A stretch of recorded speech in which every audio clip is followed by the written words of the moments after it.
When it comes to the appreciation of art, beauty is in the eye of the beholder. But even so, over the years, many critic organisations have sprung up to bestow awards on those deemed worthy. The most prominent of them all is, of course, Hollywood's Academy of Motion Picture Arts and Sciences Awards, the Oscars, where a bunch of opaque Academy members with a film credit to their name provide validation to the vapid celebrities of Hollywood.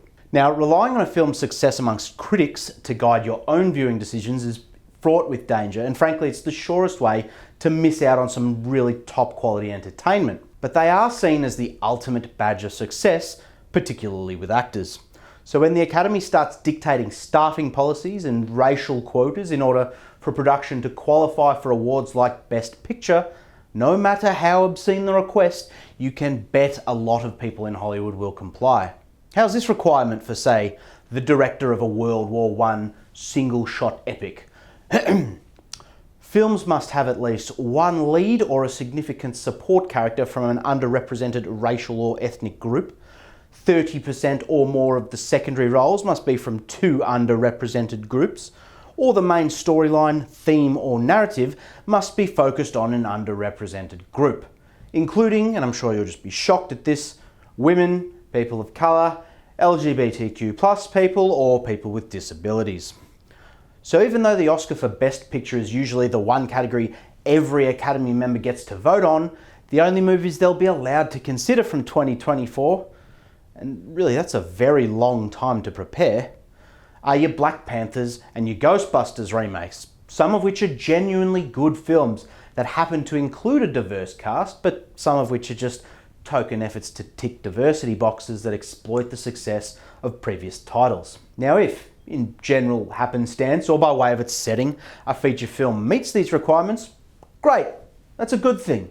But the Academy leadership is clearly expecting people to make films with race, sexuality and gender front of mind, driving the industry away from epics like 1917, military flicks like The Hurt Locker, and even old-day fantasy epics like Lord of the Rings.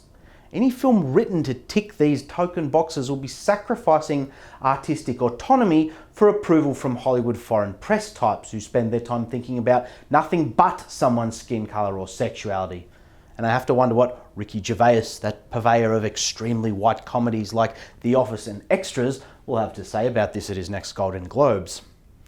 It doesn't mean films that, because of their subject matter, can't tick these boxes won't be deserving of monikers like Best Picture, but that certainly seems to be the implication.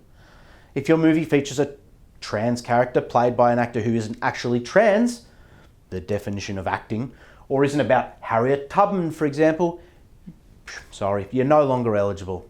And it's not that the goal of greater minority participation in the LA dream isn't a worthy one either. It's just that, like all quotas, it's applying a stick to the wrong people at least as much as a carrot to the right ones. And in 2020, I really thought we'd moved beyond the idea that your race, gender, and sexuality define you. But more than any of this, it's yet another reason to give little more than a passing glance to the opinions of film critics and awards organisations. They're obsessed with inherent traits over talent and hard work. Chadwick Boseman didn't make Black Panther great just because he was black, although that's an obvious part of the film's premise. He elevated that movie with physical prowess and hard work, as evidenced by the fact he worked right through a diagnosis of colon cancer. So just like the creators of South Park, it's best to take artistic awards with a big pinch of salt. Mr. Marsh, we apologize, and if it's okay with you, we would like to present you your long overdue trophy.